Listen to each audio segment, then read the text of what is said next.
El pasado 19 de junio, el fiscal italiano Giancarlo Capaldo pidió la apertura de juicio para 35 exmilitares implicados en la muerte de 23 ciudadanos italianos. Entre ellos se encuentra el expresidente Morales Bermúdez y su ex primer ministro Pedro Richard Prada. Esta no es la primera vez que relacionan a Morales con la Operación Cóndor, pues a inicios del 2012, el juez argentino Norberto Ollarvide pidió la extradición del expresidente, acusándolo del traslado clandestino a Jujuy de 3 opositores al gobierno militar argentino. En respuesta, Morales Bermúdez negó que Perú haya participado en el Plan Cóndor.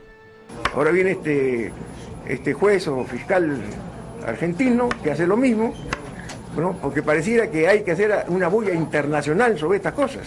Mira, yo me he basado en una documentación, tomo nota porque tengo en mi biblioteca, que es muy amplia, todos los tomos que publicó DESCO. Recuerden que DESCO era un grupo de izquierda, que era el Centro de Estudios y Promoción del Desarrollo, que publicó como 10 o 12 tomos de todo el gobierno militar, ¿no? La parte del general Velasco y la mía, ¿no?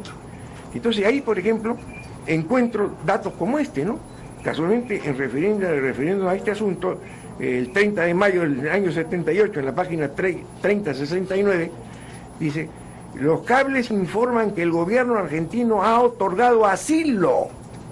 Asilo. O sea que no era para que los destruyan y les hagan maldades a estas personas. Pero las agencias internacionales informan que el delegado, el alto comisionado de Naciones Unidas en Argentina, ¿no?, recibe a estas personas como refugiados, es decir, por ambos lados tenían protección. O sea, no era mandarlos a que les hagan daño.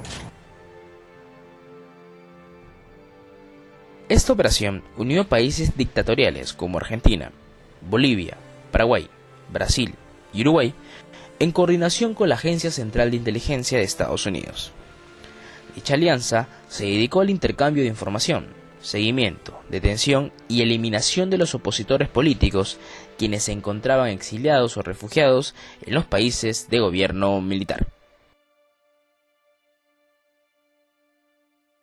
Documentos de la Central Nacional de Informaciones de Chile muestran la primera reunión interamericana de inteligencia nacional y da cuenta que, conforme a los acuerdos de ese encuentro, el director de inteligencia peruano llamó telefónicamente al director de la Central Nacional de Informaciones de Chile para informarle que no había encontrado inconvenientes para la designación del representante chileno en el Perú. Otra prueba de que el Perú formó parte del autodenominado Plan Cóndor fue la resolución del juez argentino Ollarvide contra Morales Bermúdez. El magistrado Ollarvide envió a la Cancillería argentina la solicitud de detención provisoria y preventiva con la intención de extraditar al expresidente y además solicitó ayuda de la Interpol. El 25 de mayo de 1978 se trasladó clandestinamente con destino a Jujuy a 13 opositores del gobierno militar.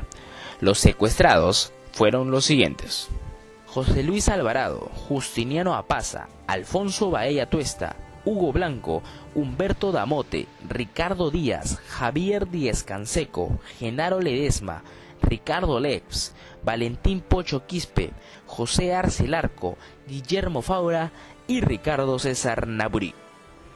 En el 2008, ya algunos de los secuestrados dieron a conocer sus vivencias. Días después fuimos transportados a Buenos Aires.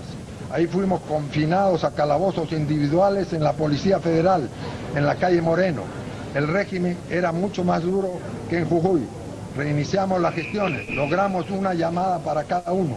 Finalmente fuimos deportados formalmente de la Argentina a diferentes países, según elección, unos a México, otros a Francia, siempre como delincuentes subversivos. Estuvimos presos, como ha sido señalado, en un cuartel y en celdas de aislamiento. No se nos permitió comunicación ni con nuestros familiares, ni con abogados, ni con organismos de derechos humanos. Y fue un periódico de Jujuy el que sacó en primera plana una fotografía del avión peruano militar, preguntándose qué hace un avión militar peruano en Jujuy. Y eso hizo público el secuestro que se había producido. Ante esto, el exmandatario Francisco Morales Bermúdez negó que el Perú haya participado en el llamado Plan Cóndor. Que la situación que vivía el Perú era totalmente distinta a los países del Plan Cóndor. ¿Quiénes formaban el Plan Cóndor? Chile, Argentina, Uruguay, Paraguay, inclusive Brasil entró en un momento al Plan Cóndor. ¿Por qué? Porque eran dictaduras militares que se aferraban al poder. Entonces habían grupos efectivamente subversivos que luchaban contra esas dictaduras para sacar a las dictaduras del poder. Y aquí resulta que el poder militar, el gobierno de facto, se trazó firmemente el propósito, y los hechos lo manifestaron, de ir realmente a una transición metódica a la democracia. Algunos políticos, como el expresidente Alan García, no apoyan la extradición de Morales Bermúdez. Es una personalidad muy respetable, a la cual todos debemos honra y honor. Puedo decirle como que en esos años estuve al lado de ella de la Torre, que cumplió su compromiso de ir rompiendo las barreras que querían impedir que volviera el Perú a la democracia. Al igual que Alan García, el congresista Daniel Abogataz dio a conocer su parecer. Lo que puedo decir es que solicitar una extradición de un hombre de cerca de 90 años me parece descabellado, me parece fuera de lugar. Si tiene que rendir cuentas a la justicia, hay muchísimos medios tecnológicos, viajes, visitas, hay mil formas. Y yo creo que el Perú tiene soberanía, el Perú es quien determina a quién extradita y a quién no extradita. A más de 3 décadas de ocurrido el secuestro de los 13 opositores en Argentina, la justicia en el Perú aún no determina si nuestro país formó parte de la Operación Cóndor. Sumado a esto, la extradición del exmandatario Francisco Morales Bermúdez continúa en materia de debate considerando su avanzada edad, pero de probarse la participación de Perú durante su gobierno, ello no sería impedimento para su traslado. Así se tratase de un ciudadano o un presidente, los crímenes de lesa humanidad no deben quedar impunes por respeto y consideración a los familiares de las víctimas durante ese periodo de dictadura y terror.